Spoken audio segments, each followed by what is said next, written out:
ఈ నువ్వులు ఎంత అద్భుతమైనటువంటి, ఇప్పుడు ప్రతి ఒక్క క్యాన్సర్ పేషెంట్కి నా దగ్గరికి వచ్చే వాళ్ళకు వారానికి ఒక్కసారి నువ్వుల లడ్డు తినండి అని చెప్తే 6 వారాల్లోనే వాళ్ళ క్యాన్సర్ కూడాను ఉపశమనం కావడం మొదలుపెట్టింది.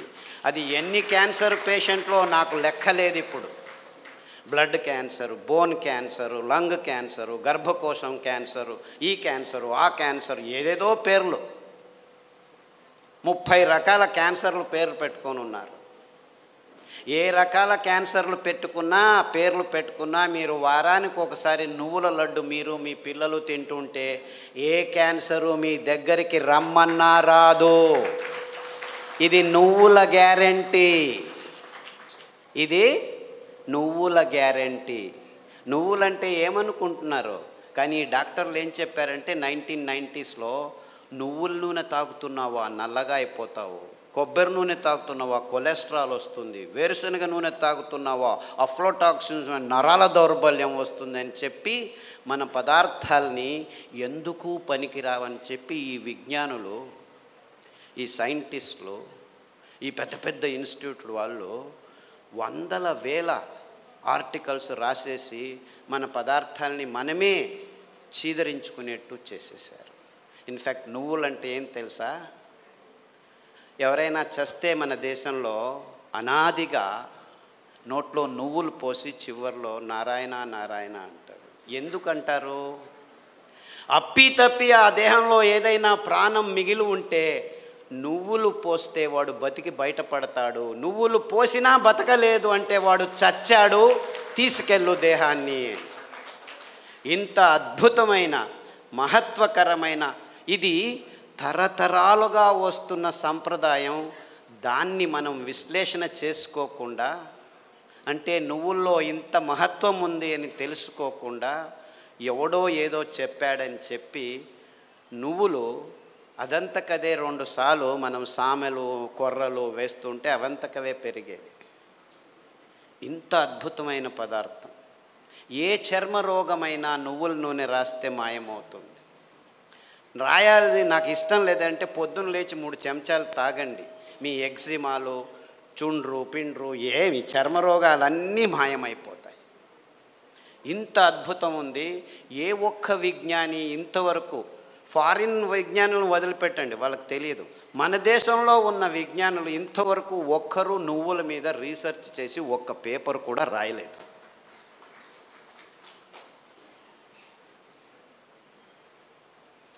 అంటే ఒక్కరు కాదు, వందల వేల మంది మైగ్రేన్ హెడేక్స్ ఉన్న వాళ్ళు ఈ నువ్వుల్ని, ఇంకా నేనేమి చెప్పట్లేదు మీకు, మరి నువ్వుల గురించే చెప్తున్నాను. నువ్వులు ఎలా పెరుగుతాయి? ఊరికి అలా పారేస్తే పెరుగుతాయి. ఇంత అద్భుతమైన పదార్థం నువ్వుల నూనె.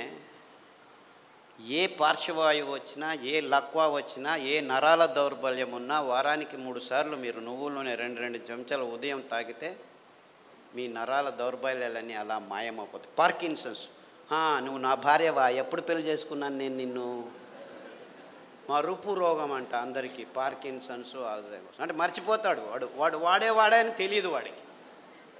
అలాంటి రోగులు నా దగ్గరికి వస్తే, ఇప్పుడు అమెరికాలో అందరికంటే భయపడే రోగం ఇదే. వాళ్ళకి క్యాన్సరు, డయాబెటీస్ అంతా మామూలు అయిపోయాయి, బతకడం నేర్చుకుంటున్నారు దానితో. కానీ పార్కిన్సన్స్తో బతికేది, బతుకుతున్నానని కూడా తెలియదు వాడికి. ఇలాంటి భయంకరమైన రోగాలు వస్తే 1 వారం కొబ్బరి నూనె, 1 వారం నువ్వుల నూనె, 1 వారం వెర్రి నువ్వుల నూనె అని ఇంకొకటి ఉంది. వెర్రి నువ్వులని తెలుసా? దానికి పేరు ఎందుకు పెట్టారు వెర్రి నువ్వులని? నీకు వెర్రి ఉంటే ఈ నువ్వుల నూనె తాగితే వెర్రి కూడా బాగా అయిపోతుంది. I'm not joking, I'm very serious. చాలామంది పిల్లలు బుద్ధిమాంద్యులుగా పుట్టి వెర్రిగా ఆడుతుంటే అక్కడ ఇట్లా చూస్తూ ఉంటే వాళ్ళకి ఈ వెర్రి నువ్వుల నూనె, కొబ్బరి నూనె తాపిస్తూ దానికి తోడు సామెలు అరికలు తినిపిస్తూ ఉంటే 3 నెలల్లో బాగా కూర్చొని నేను స్కూల్కి వెళ్తానని చెప్పి ఇప్పుడు 10వ తరగతిలో ఫస్ట్ క్లాస్ వచ్చిన వాళ్ళు 18 మంది ఉన్నారు నా దగ్గర. అంటే పెద్దవాళ్ళకు వెర్రి ఉన్నా కానీ ఈ పార్కిన్సన్సే బాగా అవుతుంది. రాసేదానికి కావట్లేదు, సంతకం పెడితే బ్యాంకు వాళ్ళు చెక్ను రెస్పెక్ట్ చేయడం లేదని వందల వేల మంది నా దగ్గరికి వస్తే, వందల వేల మంది, ఒకరు ఇద్దరు కాదు, ఈ అరికలు సామెలు కొర్రలు తినిపిస్తూ ఈ నువ్వుల నూనె, వెర్రి నువ్వుల నూనె, కొబ్బరి నూనె వారం వారం మార్చి మార్చి తాపిస్తూ పసుపు కషాయం, జీలకర్ర కషాయం, శుంఠి కషాయం తాగిస్తే 3 నెలల్లో సైన్లు చేస్తుంటే చాలా బాగుంది, ఎలా తయారయ్యారు మీరు అని బ్యాంకు వాళ్ళు అడుగుతున్నారట. అంతకుముందు నోటరీ సర్టిఫికెట్ని తీసుకోవాలి, ఈవిడే సైన్ చేస్తుంది కానీ సైన్ చేయలేకపోతుంది, డాక్టర్ సర్టిఫికెట్ తీసుకోవచ్చు. ఇలాంటి కేసులు వందలు ఉన్నాయి. కారు నడుపుతూ ఇప్పుడు హ్యాపీగా వెళ్తున్నారు 70 years పార్కిన్సన్స్ డిసీజ్ వాళ్ళు. అంటే నేను క్యాన్సర్ గురించి చెప్పట్లేదు, that is such a silly problem, such a silly. మొన్న HIV పేషెంట్లని చాలామంది నా దగ్గరకు వస్తున్నారు, ఫోన్లలోనే వస్తారు, రారు కూడా. నాకు ఇలా ప్రాబ్లం, ఏం ప్రాబ్లం లేదైనా నా దగ్గర రానే అవసరం లేదు, నేను చస్తున్నాను, పేషెంట్లు చూడలేక అక్కడే ఉండు, ఫోన్లోనే చెప్తాను. ఈత ఆకు కషాయం, బిల్వాకు కషాయం, గరిక ఆకు కషాయం, బిల్వాకు అంటే మారేడాకు అంటారు, కషాయాలు తాగండి. దానికి తోడు వేరుశెనగ నూనె. వేరుశెనగ ఆ గులాబీ రంగు చిప్పలో రెస్వెరట్రాల్ అని ఒక అద్భుతమైన పదార్థం ఉంది, ఇంకెక్కడా లేదు ప్రపంచంలో. ఆ వేరుశెనగ చిప్ప, ఆ గులాబీ రంగు ఉఫ్ అని ఊపేసి లోపలికి తింటామా, అది మందు, ఇది రోగం. ఆ ఊపకుండా ఆ గులాబీ రంగు ఆ చిప్పను ఒక 10 గింజలు నానబెట్టి మొలకొస్తుంది, ఈజీగా బయటకు వస్తుంది, దాన్ని తీసుకొని తిను. దానికి తోడు వేరుశెనగ నూనె తాగితే అందులోనూ రెస్వెరట్రాల్ ఉంటుంది. సో వేరుశెనగ నూనె, కొబ్బరి నూనె, తర్వాత అరికలు సామెలు తినిపించి కషాయాలు తాగిపిస్తే 3 వారాలకు ఒకసారి డాక్టర్ దగ్గరికి వెళ్ళి మందులకు 3,000 నుంచి 6,000 రూపాయలు ఖర్చు పెడుతున్న వాళ్ళు ఇప్పుడు 3 నెలలైనా డాక్టర్ దగ్గరికి వెళ్ళకుంటే డాక్టర్ ఫోన్ చేసి ఏమి రావట్లేదే అని అడుగుతున్నారు.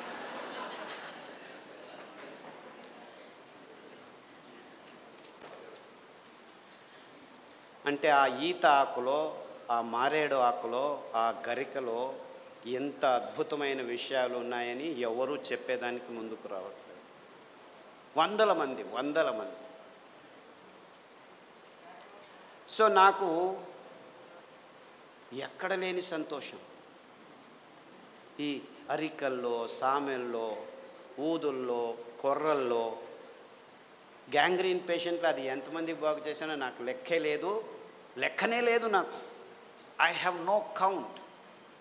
రేపు కాల్ కట్ చేస్తారంటే డాక్టర్ ఖాదర్ చెప్పాడు, చామంతి పూల కషాయం, ఆకుల కషాయం తాగండి, గడ్డి చామంతి అని ఇంకొక ఆకు ఉంది, దానికి కషాయం తాగండి, సామెలు వారంలో 3 రోజులు తింటూ మిగిలిన ధాన్యం ఒక్కొక్క రోజు తింటే 6 వారాల్లో గాయం బాగైపోయి 6 నెలల్లో 6 కిలోమీటర్లు నడుస్తున్నాను డాక్టరు, ఎంత హ్యాపీగా ఉన్నానని ఫోన్లు చేసి నా దగ్గర రావాల్సిన అవసరం లేదు బాబు, నేను మిమ్మల్ని చూడలేను.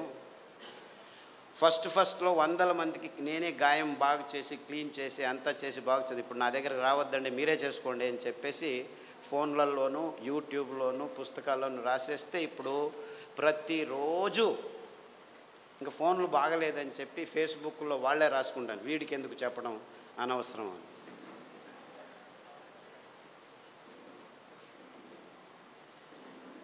Things are very simple actually. కానీ ఈ ఎకనామిక్ మోడల్లో మొత్తం ప్రపంచమంతా జీవనం చేస్తుంది. విజ్ఞానం కూడా ఎకనామిక్ మోడల్కి వచ్చేసింది. ఎంత భయంకరమైన అసత్యాల్ని వైజ్ఞానం అని చెప్పేదానికి పాలు అనే ఒక పదార్థమే చాలు. పాలంటే ఏమిటి? ప్లాస్టిక్ సంచుల్లో 10 రోజులు కోల్డ్ రూమ్లో పెట్టి హోమోజినైజ్ చేసి పాస్చరైజ్ చేసి చిన్నపిల్లల నోట్లలోకి ప్లాస్టిక్ బాటిల్లో ప్లాస్టిక్ నిపుల్స్తో పెడుతున్నది పాలనుకుంటున్నారా మీరు? పాలంటే తల్లి తన స్తనం నుంచి నేరుగా పాప నోటికి అందించే అద్భుతమైన అస్థిర పదార్థం. అంటే నేరుగా ఇంకా మధ్యలో ఏం ఉండకూడదు, నో ప్రాసెసింగ్, నథింగ్. అది మనిషి కావచ్చు, ఆవు కావచ్చు, పులి కావచ్చు, ఏనుగు కావచ్చు. పాలు నిర్వచనం ఇది. కానీ విజ్ఞానం పుస్తకాల్లో ఏం రాసుకుని కూర్చున్నాం మనం? పాలు పరిపూర్ణ ఆహారం అని అందరూ పాలు తాగడం మొదలుపెట్టారు.